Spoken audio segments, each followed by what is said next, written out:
Bienvenidos amigos y amigas a un nuevo capítulo del Amanecer del Cine. Feliz año nuevo 2024, qué emoción acompañarlos en este primer capítulo del año. Nos habíamos tomado unas pequeñas vacaciones, pero estamos de vuelta y pronto llegarán nuevas biografías, nuevo contenido en nuestras redes y como pudieron ver, en este justo momento llega un nuevo análisis. Ya ustedes lo saben, aquí estoy yo, Diego, acompañado de Abraham y Karen. Bienvenidos, chicos. Hola Diego y hola a todos ustedes, queridos oyentes. Qué felicidad de estar de vuelta y estar aquí de nuevo, más recargados después de estas vacaciones y con ganas de hablar de cine. ¿Cierto, Abraham? Claro que sí, Karen, ni más faltaba. Se viene un año lleno de mucho cine, de cine del bueno. Y habiendo dicho esto, hola muchachos, oyentes, queridos oyentes, los que nos escuchan desde sus casas, su lugar de trabajo o donde quiera que se encuentren, les damos la bienvenida a este capítulo. Pónganse cómodos, esperemos que lo disfruten y sobre todo aprendan mucho de él. Del capítulo de la película, Abraham, porque ambos tienen y tendrán cositas por las cuales valdría tomar nota para la vida, para el trabajo e incluso simplemente para el gusto propio. Eso es muy cierto, Karen. Como ya pudieron ver en el título, el análisis de hoy es de La Sociedad de la Nieve, una película que a la fecha de lanzamiento de este capítulo es la número 1 de Netflix en al menos 90 países del mundo, pero que también es una historia basada en la vida real, más específicamente en la tragedia de los Andes. Si no conocen qué es la tragedia de los Andes, no se preocupen, porque más adelante resumiremos los hechos verdaderos que si ya vieron la película podrán saber que están muy bien retratados en ella. Quédense con nosotros y conozcan la historia, o bueno, las historias, las de la película y la de la vida real, y les aseguraremos que la disfrutarán. Y también les aseguramos que disfrutarán todo el contenido que publicamos en nuestras redes sociales, así que vayan allá y síganos. Redes sociales en las que recientemente, después de un año y un poquito más, mostramos finalmente nuestras caras, así que si quieren conocernos o al menos ver cómo o quiénes somos detrás de las voces, adelante. Nos encuentran en Instagram, Facebook, Twitter y TikTok como El Amanecer del Cine. Se vienen nuevos contenidos, nuevas recomendaciones y puede que incluso análisis más cortos que pueden ver en los formatos de redes. Claro que sí, Abraham, El Amanecer del Cine, ya saben, síganos. Por ahora comencemos el capítulo porque puede que sea un poquito largo. Tal vez muy largo, pero nada que hacer, la película se lo merece. Hombre, claro que sí, pero no se diga más, empecemos y bienvenidos una vez más al Amanecer del Cine. Escuchas El Amanecer del Cine.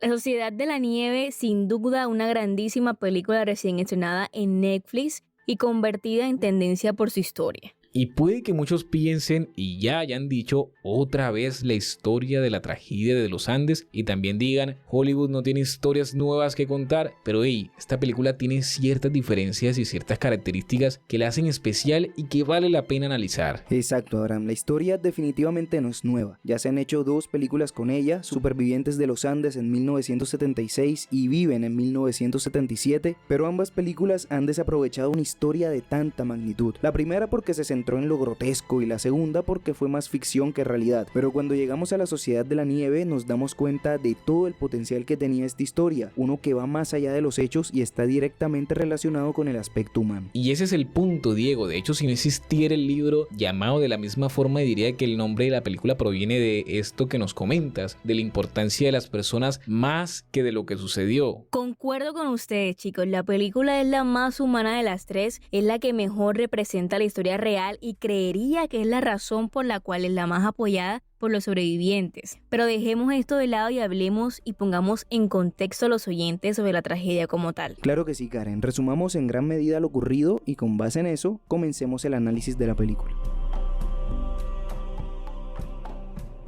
Bueno, lo primero que hay que decir es que la tragedia de los Andes fue un accidente aéreo ocurrido el 13 de octubre de 1972, en el que un avión perteneciente a la Fuerza Aérea Uruguaya se estrelló en la cordillera de los Andes, en la frontera entre Argentina y Chile, con 45 personas, entre las que estaban miembros de un equipo de rugby, sus amigos y familiares. Durante el accidente, 13 personas murieron inmediatamente y durante la primera noche murieron 4 personas más. Desde ese momento, los sobrevivientes se enfrentaron a condiciones extremas en medio de las montañas de los Andes, luchando contra el frío, la falta de alimento, la esperanza de ser rescatados, mientras se refugiaban en los restos del fuselaje del avión donde se transportaban. Justo después del accidente, las autoridades iniciaron una búsqueda en el lugar intentando encontrar a los sobrevivientes, pero los esfuerzos se cancelaron después de 8 días, más exactamente el 21 de octubre. Los buscaron 142 horas y 30 minutos hasta que debido a las condiciones climáticas se concluyó que no había esperanza de sobrevivir. Pero ellos sí sobrevivieron. De hecho, los 28 que quedaron aguantaron alrededor de 2 meses, pero claramente tuvieron que recurrir a medidas extremas de supervivencia, llegando al punto de comer carne humana del cuerpo de los fallecidos para poder resistir. Si sobrevivir en el medio de la nada y en el frío era poco, también se enfrentaron a avalanchas, tormentas de nieve y travesías para encontrar una salida. Muchos murieron esperando, algunos de hambre, algunos de enfermedades, pero finalmente el 20 de diciembre de 1972, después de 72 días en la montaña, un grupo de 16 sobrevivientes fue rescatado por un equipo de búsqueda chileno. Fueron puestos bajo observación médica y volvieron a sus hogares junto a sus seres queridos. En la actualidad muchos de ellos aún viven y siempre recuerdan lo que les sucedió y a sus amigos y familiares que murieron. De hecho, esta fue una de las principales motivaciones para aceptar hacer esta película y todo fue por influencia del director Juan Antonio Bayona. Sin duda, Karen, sin Bayona esta película no se hubiera podido lograr y es por su visión y su perspectiva de las tragedias. Totalmente, Diego, pero bueno, empecemos el análisis oficialmente y expliquemos esto más a profundidad.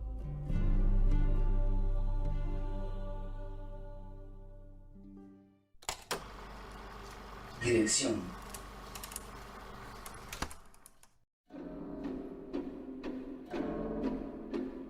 Juan Antonio Bayona, ¿cierto, Diego? Sí, Karen, o J.A. Bayona como firma en todo lo que dirige. Un director español conocido principalmente por películas como Lo Imposible y Jurassic World, El Reino Caído. Un director con una visión única dentro del mundo del cine mainstream, pero más importante aún, un director con un estilo propio. Bueno, Diego, pero explícanos entonces un poco mejor. A ver, ya mencioné 2 películas, pero si no las han visto, sepan que Bayona también hizo la película de terror El Orfanato, la adaptación de Un monstruo viene a verme, y además hizo 2 capítulos del Señor de los Anillos, Los Anillos del Poder, y 2 capítulos de Penny Dreadful. En todas y cada una de sus creaciones, Bayona deja ver el estilo del que les hablaba, uno que no es del todo original, pero que, como dije, es un estilo propio, porque toma lo mejor de varios directores y los hace nuevos en su cine. El más claro y reconocible es el del maestro Steven Spielberg.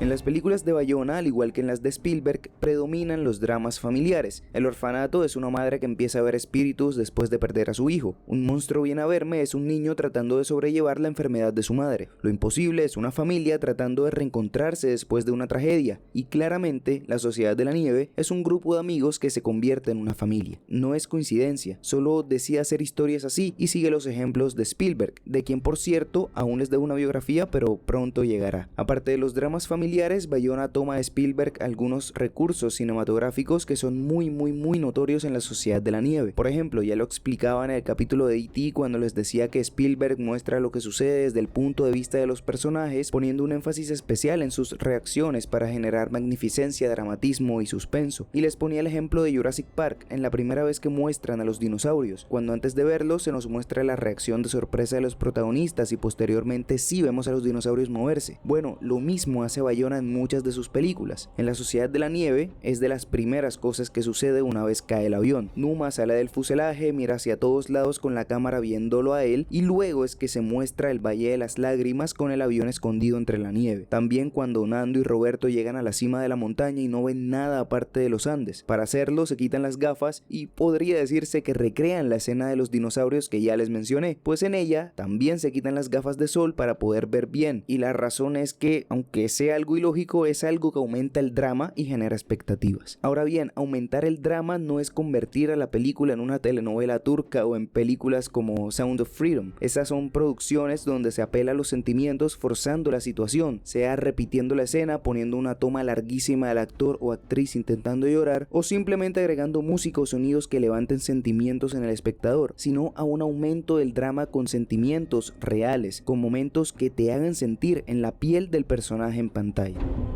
Además de esto, Bayona resalta y le da importancia al aspecto humano en sus películas. Por ejemplo, en Un monstruo viene a verme, a pesar de encontrar a un niño hablando con un monstruo con forma de árbol, o peor aún, a un niño viendo a su madre agonizar, nos damos cuenta que el foco no está en la situación, sino en lo que siente el personaje. Toda la historia gira en torno a la humanidad del niño, a sus debilidades, a sus dilemas, a su aprendizaje y a la fortaleza que adquiere o debe adquirir conforme avanza la película. Y lo mismo pasa en La Sociedad de la Nieve, una película que no se centra en la tragedia de los Andes, sino en los sobrevivientes y fallecidos del accidente. De hecho, si ponemos otra película en comparación, vemos que Lo Imposible es exactamente lo mismo, tanto así que hay una escena muy larga del momento en que los niños se encuentran con su padre después de días sin verlo. Pero bueno, volviendo a La Sociedad de la Nieve y centrándonos un poco más en lo que Bayona quería para esta película, hay que comenzar en el momento en que el director descubrió la historia, y fue durante el rodaje de la ya mencionada Lo Imposible. En ese momento se propuso hacer la película que analizamos hoy, y hasta hace poco, después de 10 años de creación de guión, estudio del caso, verificación de fuentes, idealización del rodaje, conversaciones con sobrevivientes y familiares, búsqueda de financiación, 140 días de rodaje y demás, logró sacar su película y dejar una marca para el mundo, porque nuevamente, más que contar lo que pasó, tomó la película como un homenaje a quienes vivieron la tragedia, poniendo todo el foco sobre ellos y sus sentimientos sobre lo que pasaron, todo de la manera más realista y emotiva posible. Si nos ponemos a pensar en todo el trabajo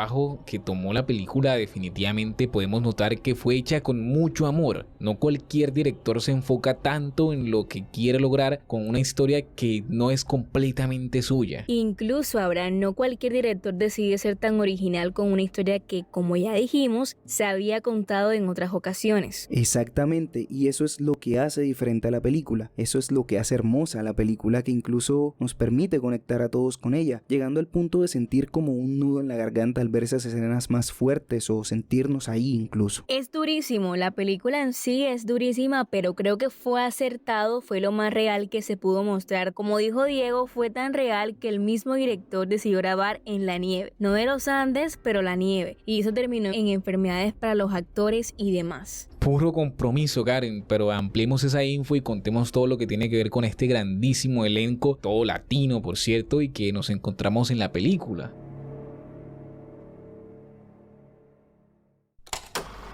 Actuación.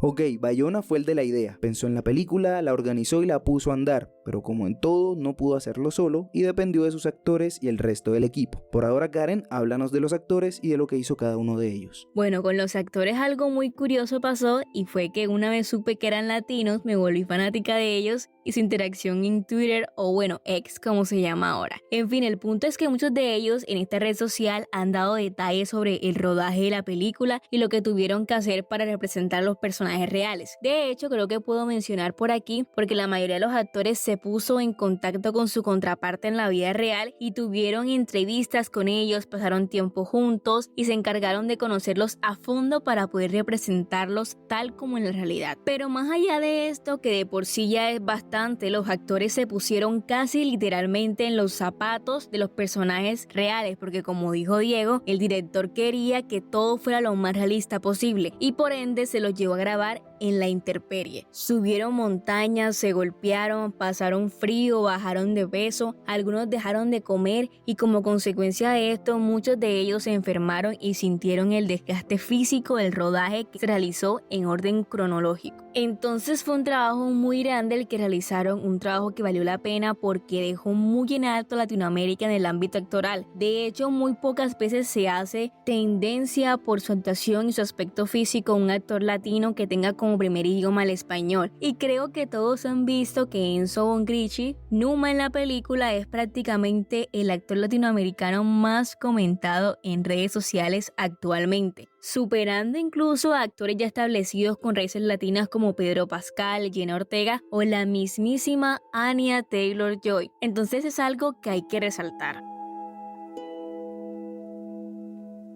Ya para terminar y no hacer esto muy largo, no podía dejar pasar la aparición de varios sobrevivientes en la película, porque aunque fueran cameos, el simbolismo de lo que representaron fue sencillamente hermoso. Nando Parrado, quien emprende el recorrido final dando la entrada en el aeropuerto a los jóvenes y a su madre y hermana que fallecerían luego en el accidente, Roberto Canessa como uno de los médicos que evalúa a los supervivientes tras ser hallados, más específicamente el actor que lo interpreta a él mismo, Tintín y Moncho, como pasajeros del aeropuerto, Gustavo Cervino como el entrenador del equipo de rugby, Daniel Strauss como el asistente de un sacerdote y finalmente el que más marca y se puede reconocer, Carlos Páez, quien interpreta a su propio padre, un hombre que en la vida real mantuvo la esperanza cuando todos ya la habían perdido, buscando a su hijo hasta su rescate y tal como en la película, leyendo por radio el nombre de los demás supervivientes. Es más, ¿saben qué? Antes de seguir los dejaré con el audio original. Escúchenlo. Te voy a decir los nombres de los chicos. ¿Tú me escuchas? Te escucho. Adelante, por favor. Eduardo Estrada Urioste. Reitéramelos 2 veces cada nombre, por favor. 2 veces cada nombre. Eduardo Strauss. Antonio Vicentín. Antonio Vicentín. Álvaro Mangino. Álvaro Mangino. Daniel Fernández. Daniel Fernández. Carlitos Miguel Páez, mi hijo. Carlitos Miguel Páez, mi hijo. Fernando Parrado. Fernando Parrado. Roberto Canessa. Roberto Canessa. Adolfo Strauss. Adolfo Strauss. Gustavo Cervino. Gustavo Cervino. Cedrito Algorta. Cedrito Algorta. Alfredo Delgado. Alfredo Delgado. Roberto François. Roberto François. Roy Harley. Roy Harley. José Luis Uciarte. José Luis Uciarte. Ramón Sabella. Ramón Sabella. Javier Metol. Javier Metol. Esta sería la lista de los cuales algunos han sido rescatados y los otros están en periodo de... Emotivo a más no poder y bueno, definitivamente fue puro compromiso y por eso lograron esta calidad de actuaciones, por eso lograron conectar con la audiencia al punto de hacernos pensar ¿y qué si nosotros estuviéramos ahí? A ver, Karen, ¿tú qué harías? Realmente no sé qué haría, creo que entraría en pánico y sería algo muy tortuoso para mí. Totalmente entendible, Karen, es una pregunta bastante difícil, pero bueno, por mi parte, yo diría que todo depende de la situación en la que quede, porque por lo menos, si caigo y quedo con heridas graves, inválido, con las piernas rotas y etcétera, yo no me esforzaría en tratar de sobrevivir, porque las posibilidades van a ser incluso mínimas, y de hecho lo podemos ver en la vida real. Ninguno de los que sufrieron heridas después del accidente, ninguno de los que sufrió roturas en sus piernas, sobrevivió. Entonces, de cierta forma, su lucha fue como en vano. Pero si yo veo que caigo y tengo posibilidades de salir adelante, yo lo haría. Repito, solamente si estoy en las condiciones para hacerlo. En ese caso sí, lucharía con todo por hacerlo. ¿Y tú, Abraham, qué harías? Bueno, yo también creería que hay que precisar que cada uno reacciona diferente y el mismo ejemplo lo tenemos con los supervivientes reales y que vemos reflejado en la película. De hecho, si no recuerdas, Diego, Bobby François es uno de los más abstraídos del accidente. En el mismo accidente estaba muy en shock, estaba un poco separado de los demás y en la vida real, él de todos los sobrevivientes es el que menos foco quiere en él. De hecho, está muy alejado de todas las pantallas, de todas las cámaras, etc. Entonces yo creo que eso va a depender mucho de ese momento, va a depender mucho de cómo tú reacciones. Hacer una suposición a priori yo diría que no sé, un poco como muy inexacto, pero bueno, si tuviera que decirlo y bueno, comprometerme ahora a dar una suposición de qué haría yo, bueno, definitivamente yo me aferraría a la vida tal cual como lo hicieron los sobrevivientes. Y creo que en una entrevista decía el actor que interpreta a Roberto Canessa, Matías Recalt, él decía que en ese momento o pensabas en positivo, es decir, en el hecho de vivir, de continuar viviendo, de continuar sobreviviendo de alguna forma, o pensabas en negativo, que era que ya no van a venir más nadie, que no vas a salir de ahí. O sea, yo diría que optaría por tener esa posición de en algún momento yo voy a salir de esta y así sea que me muera, voy a intentar todo lo que esté en mis manos para poder salir adelante, tal como lo hicieron los sobrevivientes, como ya lo repetí. Y me gustó mucho eso que dijo el actor, que bueno, que de paso también es algo que le dijeron los mismos sobrevivientes, el mismo Roberto Canessa, el personaje que él interpretó, que esa era la actitud del personaje. Y bueno, yo tendría esa actitud de bueno, vamos a salir de alguna forma de esto y en alguna forma salimos adelante, pero vamos a aguantar y aferrarnos a la vida lo más posible. De igual forma, aún así mantenemos la esperanza, lo único seguro es que todos sufriríamos así sea un poco. Bueno, poco por decir lo mínimo que nos pasaría, porque yo creo que sufriríamos mucho y sería durísimo y aún así no sería tan fuerte como lo que ellos vivieron. Hay que recordar que el calentamiento global ha cambiado las temperaturas, las nevadas ya no son tan fuertes e incluso el acceso a internet puede que ayude en esa situación, si es que tenemos acceso a internet, claro está, ¿no? En medio de montañas o en una selva o en donde quiera que nos encuentre alguna tragedia como esta. ¿Quién quita, Abraham? ¿Quién quita? Puede que sí, puede que no, no se sabe. Lo único cierto es que todo ha cambiado desde los 70. De hecho, solamente hay que pensar en que en ese año, en el 72, se presentó el más fuerte y más largo invierno en los Andes, para saber que ni en medio de un invierno actual las condiciones serían mínimamente parecidas. Totalmente, Diego. Incluso si quieren algo más seguro que un invierno fuerte, piensen en los equipos tecnológicos de los aviones actuales y verán que ninguno es tan precario como el del accidente. Sí, claro, los tiempos cambian, muchachos, y aunque sea duro decirlo, los accidentes también permiten generar este tipo de cambios. Totalmente, Abraham. Pero bueno, ya que hablamos de cambios, revisemos el guión de la película y veamos cuáles son esos cambios o esas diferencias con Viven y Sobrevivientes de los Andes, pero sobre todo, qué es lo que lo hace tan especial, incluso teniendo un narrador con voz en off.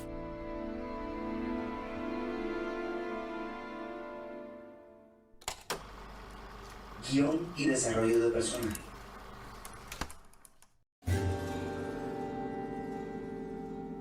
Diego, ¿por qué hacemos énfasis en el narrador? Normalmente el narrador es un recurso que hace todo más sencillo, Karen, que impide la asimilación del cine como arte porque, como decimos en Colombia, te da todo masticado, o mejor dicho, te pone todo fácil. Te explica absolutamente todo lo que sucede y no te da espacio para pensar por ti mismo. Incluso, en ocasiones, es tomado como una mediocridad de dirección y guión. Pero eso no sucede en esta película, Diego. O sea, sí, pero no. De cierta forma sí están diciéndote todo lo que sucede, todo lo que piensan, todo lo que vemos. En esa parte todo es sencillo. De hecho, considerando que ya la historia es conocida, este narrador no era absolutamente necesario, pero es que está tan bien hecho, tan bien incorporado, que si no estuviera, la película sería completamente diferente y sencillamente no cumpliría con su objetivo. Pero ese es solo un punto, ¿cierto? Sí, el guión y los personajes mismos son más complejos, con varios puntos que analizar, así que vamos uno por uno.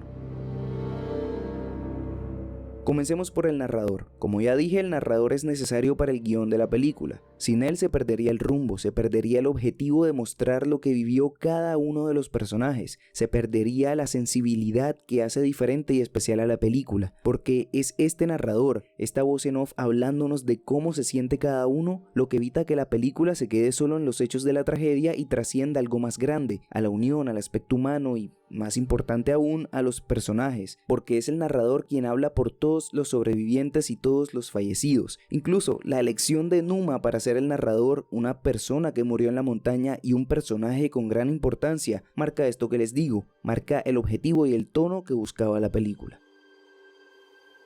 Más allá de esto, podemos notar que en el guión hay algunas cosas que resaltan sobre otras, y son la forma de representar las esperanzas, el miedo, el terror, el amor, la culpa, el dolor, y en general las razones que llevan a cada personaje a tomar las decisiones que toman en la montaña, decisiones que a veces están influenciadas por la religión que ellos profesaban y profesan, pero a la vez marcando una especie de duda en ella para darle valor a las acciones de cada una, como por ejemplo cuando Arturo Nogueira dice: tengo más fe de la que tuve en toda mi vida. Pero mi fe no está en tu Dios, porque ese Dios me dice lo que tengo que hacer en mi casa, pero no me dice lo que tengo que hacer en la montaña. Lo que está pasando acá no se puede ver con los ojos de antes. Numa, este es mi cielo. Y yo creo en otro Dios. Creo en el Dios que tiene a Roberto en la cabeza cuando viene a curarme las heridas. En el Dios que tiene Nando en las piernas para salir a caminar sin condiciones. Creo en las manos de Daniel cuando corta la carne y Fito cuando la reparte, sin decirnos a qué amigo perteneció. Y así podamos comerla sin tener que recordar su mirada. Yo creo en ese Dios.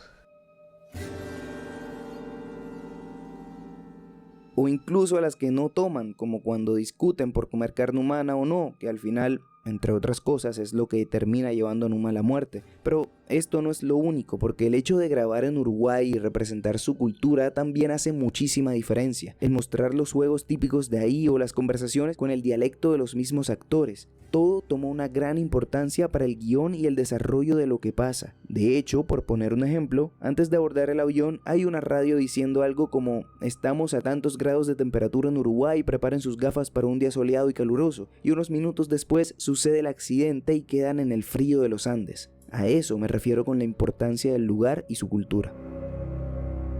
Por otro lado, vale la pena mencionar algunas otras cositas que se presentan en el guión y hacen la experiencia más llamativa, como por ejemplo mostrar las vidas de cada uno de ellos y los compromisos que cada uno tenía con sus familiares antes de la tragedia, o las explicaciones de los recorridos del avión y de los errores de navegación que ocurrieron en la vida real, pero también la forma en que hacen valer el trabajo en equipo desde el inicio, dándole mucha relevancia al trabajo de los de mayor edad, Numa, los Strauch, Marcelo y Roberto, para ayudar y apoyar al grupo en todo lo que vivirían en la montaña, mientras cada uno buscaba su propia manera de sobrevivir. Ya para terminar, solo me queda decir que el discurso final es hermosísimo por todo lo que significa. Es el final de todo, tanto para ellos como para nosotros, porque al fin y al cabo el discurso de Numa es un mensaje para todos, pero eso se los contaré un poquito más adelante. Entonces, a resaltar, como ya hemos hablado, el aspecto humano, lo cercano a la realidad y el crecimiento de los personajes conforme a los hechos es una de las claves y elementos que hacen especial a esta película. Se te olvida algo, Abraham. ¿Qué se me pasó? Lo latino, lo uruguayo, no sé si han visto o viven, pero en esta película todo parecía falso, los diálogos, los hechos, los personajes, todo porque no eran uruguayos, no eran latinos de verdad, sino una versión hollywoodense de nosotros. Claro, Karen, tienes razón, eso le da un toque adicional al guión y como Diego dijo, fue algo que tomó trabajo estudiarlo porque el director tampoco es de este lado del Atlántico. Y yo creo que los uruguayos y nosotros también como latinos, como ya lo hemos dicho, ya lo hemos repetido, sentimos que es una representación más cercana a los hechos por el simple hecho del español, ¿no? Sin duda alguna, Abraham. Fue algo completamente impresionante, sobre todo pensando en que el director es español. Pero bueno, ya que hablamos de lo importante que fue lo latino, lo uruguayo en la película, aprovechemos y veamos lo certero que fue el arte, con los lugares, ropa, maquillaje y en general la representación de la realidad de la época. Diseño artístico.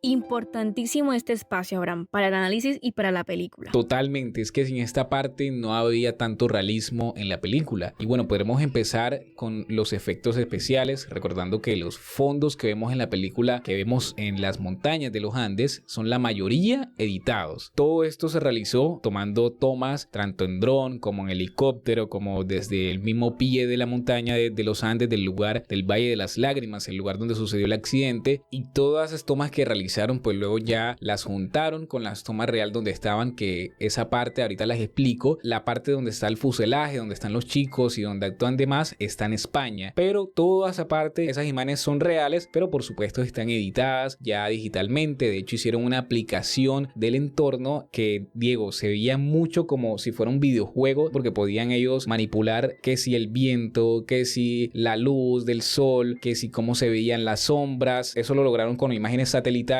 y geográficas del sector y con las imágenes que ya he mencionado, y fue muy genial esa realización de esa aplicación para poder realizar esos efectos especiales y que se viera que en verdad estaban en los Andes.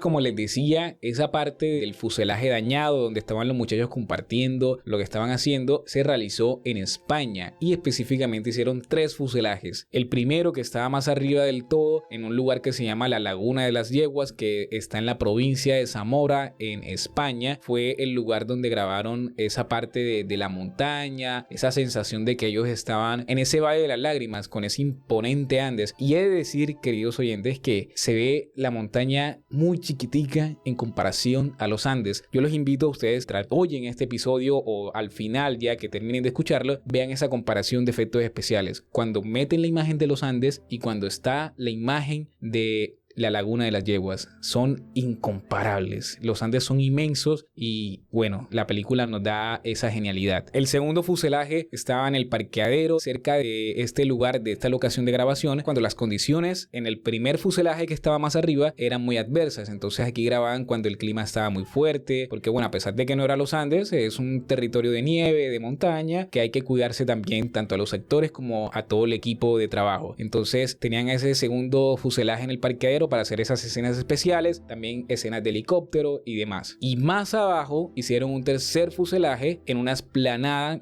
que realizaron con un ascensor donde estaba ese fuselaje para simular la avalancha. Entonces era como un pequeño, llamémoslo hueco, pero bueno, era un ascensor el cual bajaba esa escenografía del fuselaje para simular la avalancha. Entonces bajaban ese fuselaje y metían la nieve falsa. Bueno, eso con respecto a escenografía y efectos especiales, pero también hay algo interesante en este diseño de arte y es el cómo se veían los muchachos y también el cómo se veían físicamente. En el cómo se veían respecto a la ropa, pues bueno, ellos tenían que hacer una especie de desgaste en esa ropa que tenían. El mismo Bayón explica que en ese vestuario, en ese diseño de vestuario tuvieron que intercambiar la ropa en el rodaje porque bueno, después de todo es algo real que sucedió también en la montaña, ¿no? Los chicos se tenían que cambiar su ropa, cogían la ropa de los muertos para abrigarse más y hacer un trabajo de desgaste en cada una de estas prendas, así como el desgaste de ellos mismos, considerando que sabemos que no tenían nada de comida, tuvieron que optar por lo que ya todos sabemos que fue la antropofagia y bueno, esto finalizó en que los muchachos tuvieran una desnutrición total y los actores se acercaron haciendo dietas especiales para adelgazar de una forma muy controlada, pero por supuesto una de las cosas más importantes es el maquillaje para lograr esto y tenemos el ejemplo del personaje de José Luis Cochinciarte, el cual al llegar ya al hospital tenía las piernas totalmente delgadas y las rodillas hinchadas. Para lograr este efecto, lo que hicieron fue hacer unas prótesis de silicona y aumentarle esa parte de las rodillas y adelgazarle más las piernas al actor que lo interpretaba, que era Simón Empe. Pero bueno, no fue el único. Si se dan cuenta, el resto de actores también se ven un poco demacrados en la película y es por este trabajo de maquillaje, ¿no? Que los labios quebrantados, las mejillas un poco adelgazadas, todo esto logrando con maquillaje. Oigan, y no quiero terminar este diseño de arte sin decirles que bueno, esto fue una producción grabada en países como Argentina, Chile, Uruguay y España. Entonces tenemos esos datos de diseño de arte y esperemos que, como les dije al principio, puedan ver esa diferencia de cómo se veía ahí en España y los Andes. Es espectacular cómo lograron esa edición. Bueno, fíjate, Abraham, ese desgaste que tú mencionas que se puede ver en los actores es muy relevante para la trama de la película. Porque sí, Karen nos contó que el desgaste fue real, pero eso con maquillaje o se elimina o se incrementa, pero para más realismo decidieron incrementarlo, y es hermoso. La escena en la clínica cuando se bañan y solamente sale agua sucia es una muestra más de todo lo que estos jóvenes tuvieron que vivir, no solo los actores, sino los reales. Y es algo que también se diferencia con Viven, porque en esa película siempre se ve a los actores súper arreglados, peinados, sin tanto sucio, así el aspecto más realista se llega a perder y con esto nuestra inmersión en la película. Totalmente, Karen. De hecho, fíjate, hay otro aspecto que refuerza la credibilidad. Mis papás trabajan en el área de la salud, así que de cierto modo soy muy cercano a términos médicos o a las condiciones médicas que se presentan en las producciones, y en este caso, mientras veía La Sociedad de la Nieve, comentaba con mi mamá lo realista que era. Por ejemplo, el tratamiento no esperado de la fractura de cráneo en el frío de la nieve y los ojos de Mapache de Nando también, la gangrena formada en la pierna de Numa e incluso la ceguera de la nieve que podemos ver en los ojos de varios de ellos. Son sencillamente unos detallitos que muestran lo mucho que se estudió y se aplicó cada cosa. Exactamente, muchachos, fue uno de los mejores aspectos que tuvo la película y en gran medida gracias a él fue que tuvimos esta inmersión, pero otro punto importante fue la fotografía y fue tan importante que cada plano mostraba una majestuosidad que no esperaríamos en una película tan trágica. Totalmente, Abraham, totalmente cierto. Dale, vamos a hablar de eso.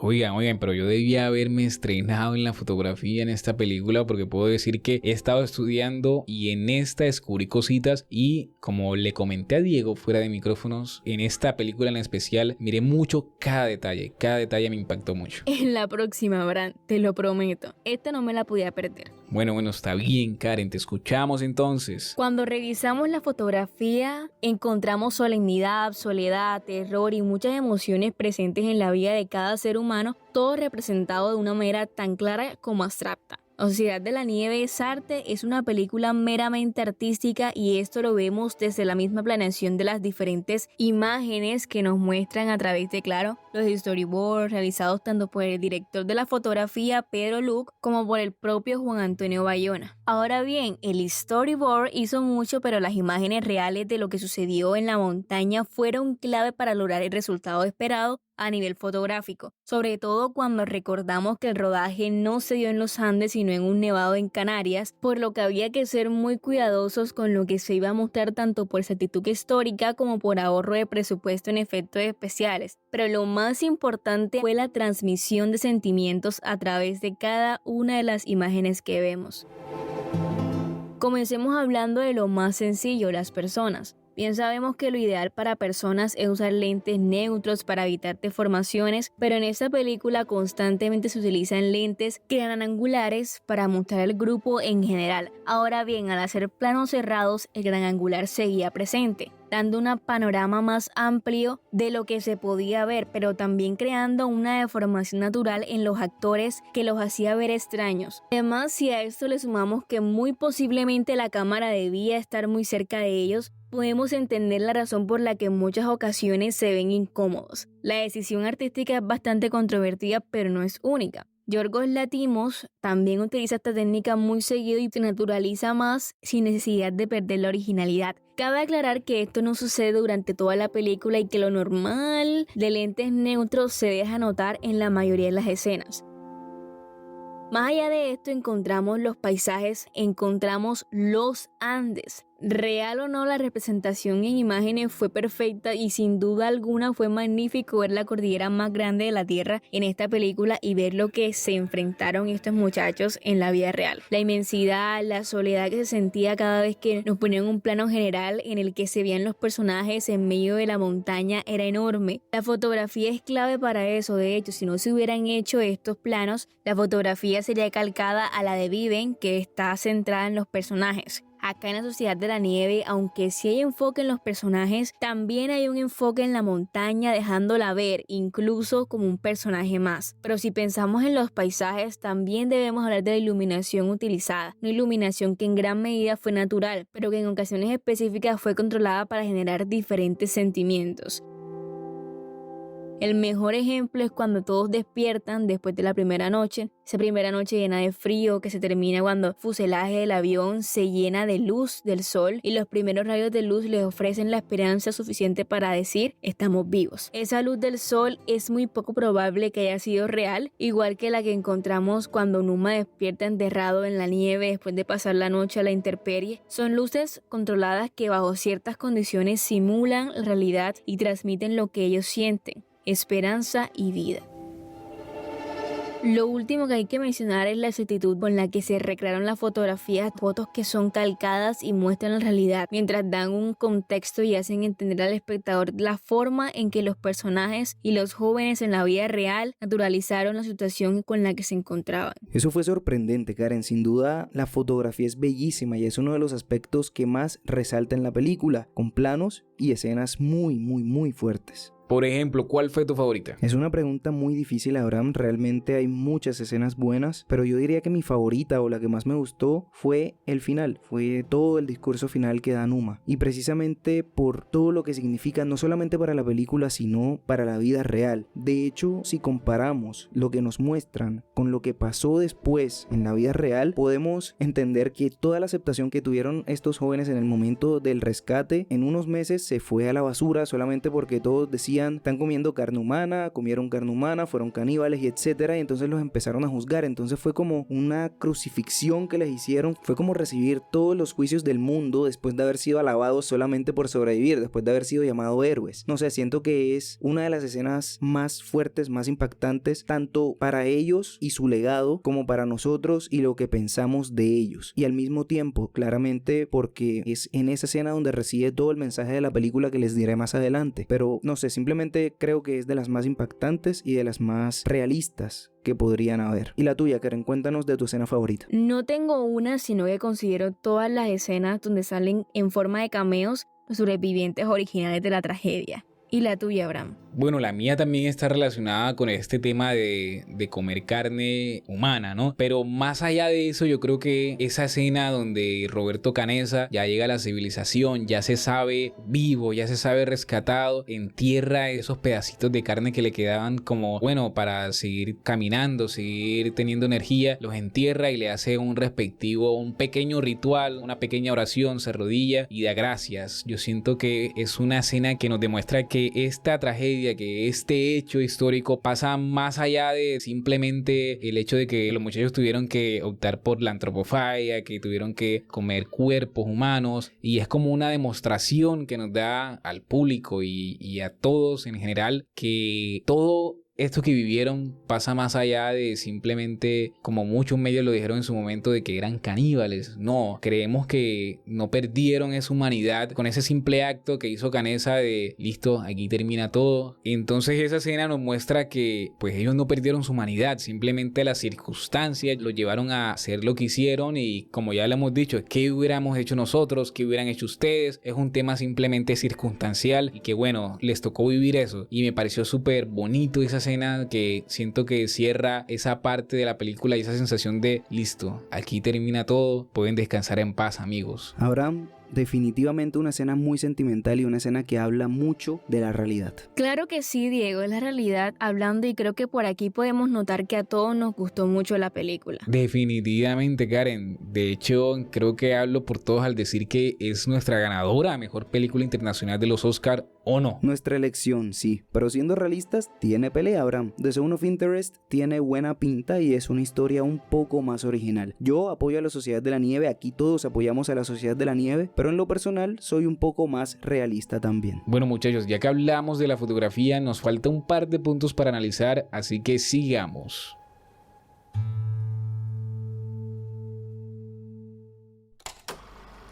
Diseño de sonido.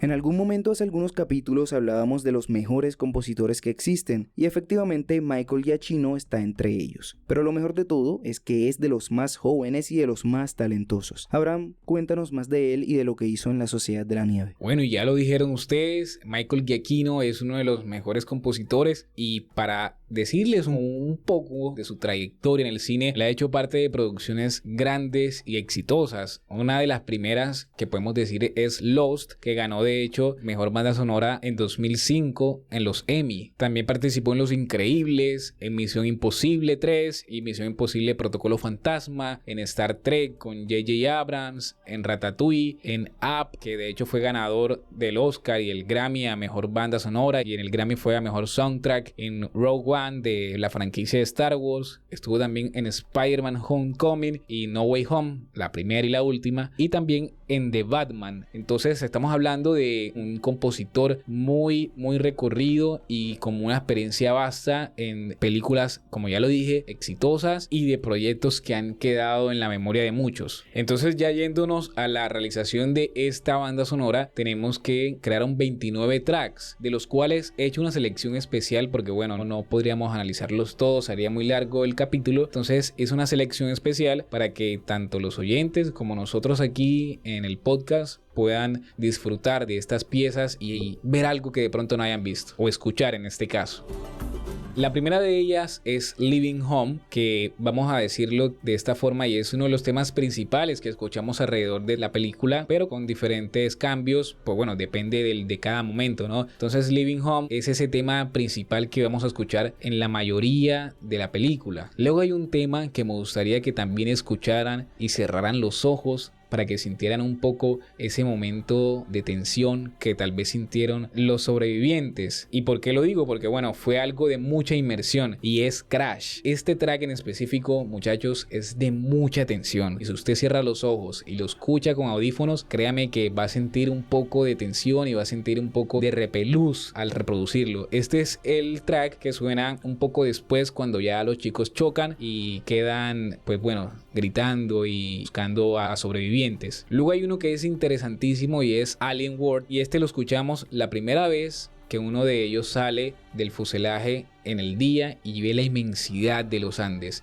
Este track se me pareció mucho a la banda sonora de Arrival, de La Llegada, película que ya analizamos y está disponible y ustedes pueden escuchar, vayan a escucharla. Y sí, como lo decía, es un track que nos demuestra la inmensidad de los Andes y un poco de lo desolador ese paisaje. Luego hay otra que se llama Numa Accept His Place, es un poco el mismo de Living Home, pero un poco más melancólico, un poco unos tonos más abajo, más triste, considerando que se está muriendo uno de los personajes, si no el principal de la película, que aportó mucho a la sobrevivencia de los demás. Y bueno, es en este momento donde al final ya de este track empieza un poquito esa música esperanzadora y como de ánimo. Y recordar también que esta, por ser una variación de Living Home, hace como una perfecta referencia, un perfecto enlace entre ese hecho de al principio ya dejaron la casa y ahora esa casa que han considerado ese fuselaje junto a los demás ya lo dejan con la muerte. Entonces me quedan 3 recomendados, muchachos. Andes Ascent, que lo escuchamos mientras Nando y Roberto Canessa están subiendo la montaña ya decididos a buscar vida, a buscar qué hay del otro lado, y es un track un poco muy de aventura. Escuchamos mucha percusión. De hecho, Michael Giacchino dijo que se inspiró mucho en las culturas indígenas de estos lugares, más específicamente de los mapuches, no teniendo en cuenta esos sonidos de percusión que hay en estas culturas. Y hay 2 que esta sí se las dejo de regalo, y es Home y Found. Home lo escuchamos cuando ya todos son conscientes de que son salvos, ya conscientes de que los van a rescatar, cuando ya escuchan en el radiecillo que tenían allá en la montaña, ya están vivos y prontos a llegar a casa. Y Found es la masterpiece de esta banda sonora. Es muy magistral en el sentido de que va subiendo poco a poco y tiene un sentido muy esperanzador que siento que retratan las palabras de Carlitos Páez cuando él dice que este triunfo no es un triunfo personal de él, no es un triunfo personal de los muchachos que salieron con vida, sino que es un triunfo de la humanidad, ese homenaje a la lucha, a aferrarse a la vida. Y al final ya de ese track escuchamos ese coro que parecen como ángeles, ¿no? Entonces me parece muy espectacular ese track de la película. Chicos, yo no sé ustedes, pero yo al menos no sentí la música en ningún momento. No digo que no la escuché o que no estaba, sino que es lo que pensaba. Lo que quiero decir es que en mi mente, pensando en las situaciones, podía imaginar melodías similares. Entonces cuando escucho esta banda sonora es como si ya todo hubiera estado ahí antes, como si todo se volviera realidad. Fue algo muy lindo, la verdad. Tal vez eso tenga que ver con tu pasado en la música, Karen, esos conocimientos que tienes y tu subconsciente te hablaron. O tal vez los cables que le dan los pensamientos a tu mente en la Matrix se combinaron con los de Michael. Nadie puede confirmarlo. Bueno, yo no sé, pero realmente fue muy hermoso. Ojalá puedan vivirlo alguna vez. Esperemos que sí, Karen, pero oigan, no podemos dejar de lado los efectos Foley, sobre todo en esa escena del avión que deja a todos como en shock. Buenísimos los sonidos de los huesos rompiéndose, la despresurización del avión, los vidrios rotos, los golpes, todo fue una maravilla. Y bueno, yo les tengo para comentar al respecto de eso que bueno, la supervisión de sonido y el diseño sonoro estuvo a cargo de Oriol Tarragó y fue una parte fundamental para darnos ese realismo que hemos venido comentándoles a ustedes, teniendo en cuenta que hacer este tipo de choques o este tipo de sonidos no son nada fácil. Entonces, para simular que el fuselaje iba cayendo, utilizaron una caja de metal con muchos elementos y que bueno, también están amarrados muchos micrófonos con muchos elementos metálicos para que simulara ese sonido, ¿no? Ese sonido de tracción cuando ya el fuselaje estaba cayendo. Y bueno, lo utilizaron con un sistema de poleas para que pudiera bajar ese pequeño caja de metal que bueno, era como una especie de trineo en la nieve donde estaban. tener en cuenta que hay un dato súper curioso, que ya no hemos llegado a los datos curiosos, pero esto es uno respecto al sonido, que el sonido de la avalancha, cuando ellos ya están enterrados, recuerden que la nieve sigue cayendo poco a poco, entonces estos sonidos de nieve, de esa avalancha que los chocó, lo hizo con su auto, o sea, estrellaba un poco de nieve y grababa con el micrófono, entonces es muy interesante esa parte.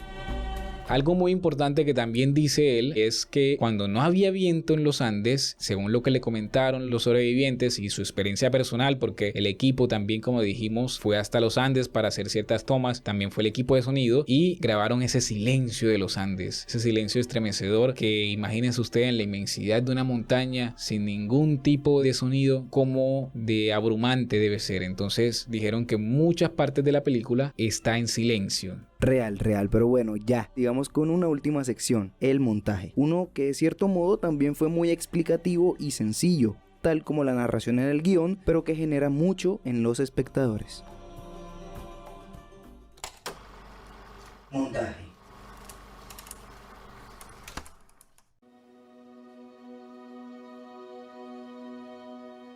Bueno, regresamos a analizar los montajes de las películas. Llevamos algunos capítulos sin hacerlo, pero era porque realmente no tenían nada especial que resaltar. Eso es cierto, Karen, fueron películas que no requerían tanta profundidad en ese aspecto, pero en este caso, en una película que, como Abraham dijo, tuvo 3 sets de rodaje del mismo espacio, muchos sonidos ambientes y un significado tan grande que transmitir, el montaje fue súper importante, principalmente porque la secuencia podría perderse, y también porque se necesitaba orden dentro del desorden. Que la película empiece con un narrador acompañado a las imágenes de los Andes con el fuselaje en medio sin que haya pasado nada aún, dejen claro que no será la típica película con el montaje tradicional, sino que busca algo muy específico y es trasladarnos a todos los que la vemos a ese lugar y hacernos sentir ahí. Esto se refuerza muchas veces con los planos detalle y los planos subjetivos que encontramos, pero también con los sonidos. El mejor ejemplo de esto es en la escena final, cuando los protagonistas están en el hospital y escuchan cosas que los llevan de vuelta a la montaña. La película solo con los sonidos pudo decirnos esto, pero en el momento en que el sonido del hospital se cruzaba con los sonidos de la montaña, todo cobra mayor sentido y nos hace sentir en ese lugar, nos hace entender lo que ellos pensaban y sentían.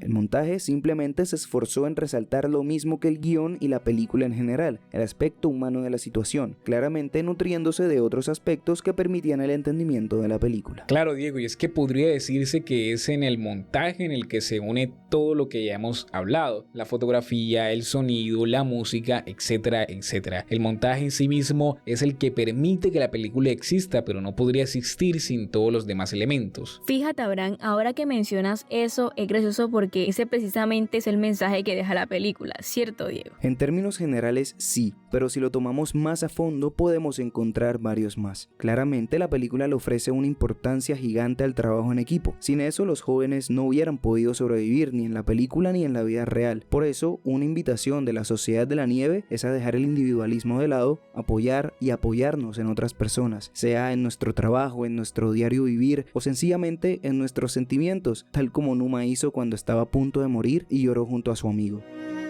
Son los actos más pequeños los que importan, y estar para alguien o que alguien esté para nosotros, aunque no lo creamos, hace mucha diferencia y nos permite vivir.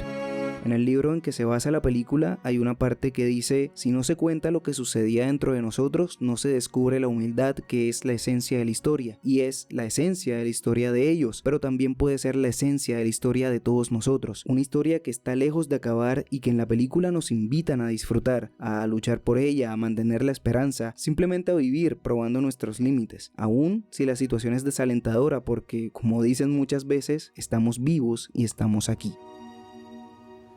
El discurso final de Numa, ya después del rescate, lo dije cuando hablaba del guión, es un mensaje tanto para los personajes de la historia como para nosotros, y tal como él dice, es nuestra responsabilidad darle un sentido a lo que ellos vivieron, es nuestra responsabilidad darle una respuesta a todas las preguntas y dudas que existen en torno a lo que ellos vivieron, pero sobre todo es nuestra responsabilidad seguir contando su historia, recordándolos y dándole valor a lo que hicieron, no para sobrevivir, sino para enseñarnos a vivir. Como dijimos al inicio, mensajes para la vida, el trabajo y los gustos propios. Sí, Abraham, pero sobre todo para la vida, porque literalmente en esta película y la historia real da ganas de luchar contra todo para vivir, ser felices y lograr todo lo que nos propongamos. Claro que sí, Karen. Y bueno, hemos llegado al final del análisis y ahora, como siempre, vienen los datos curiosos.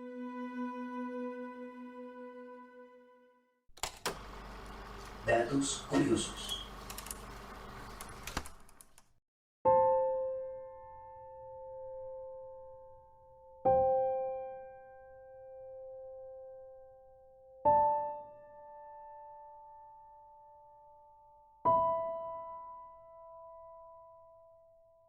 Bueno, Abraham, este espacio tuvo su estreno hace unos días en nuestras redes sociales y por supuesto así se irá. Así que cuéntanos a todos cuáles son los datos curiosos de la Sociedad de la Nieve. Claro que sí, Karen. Daré un dato de la película y 2 de la vida real.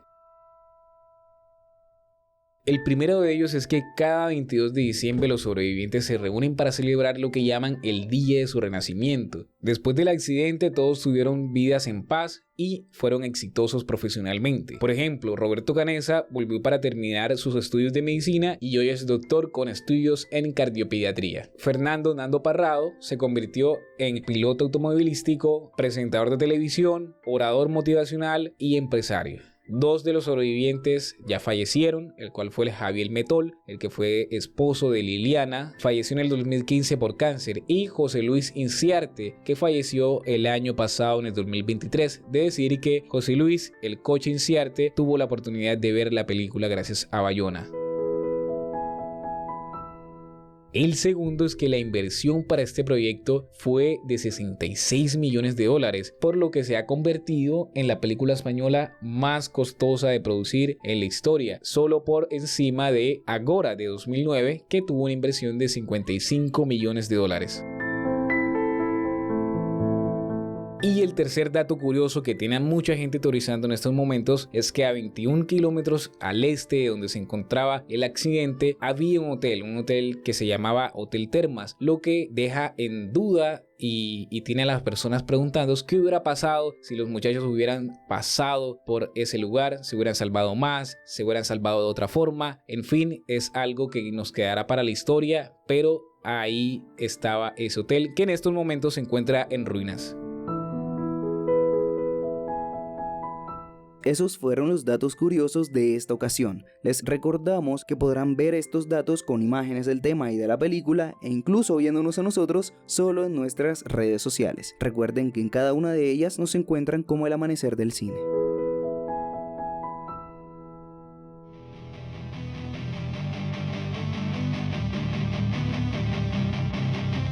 Queridos oyentes, hemos llegado al final, esperamos que hayan disfrutado del capítulo y hayan aprendido mucho de él. Queremos recordarles nuevamente que tendremos mucho contenido nuevo en nuestras redes y claro que se suscriban a nuestro canal en su plataforma de preferencia. Nos escuchamos en un próximo capítulo, cuídense, disfruten viendo películas, pero sobre todo no olviden, nosotros somos El Amanecer del Cine. Adiós.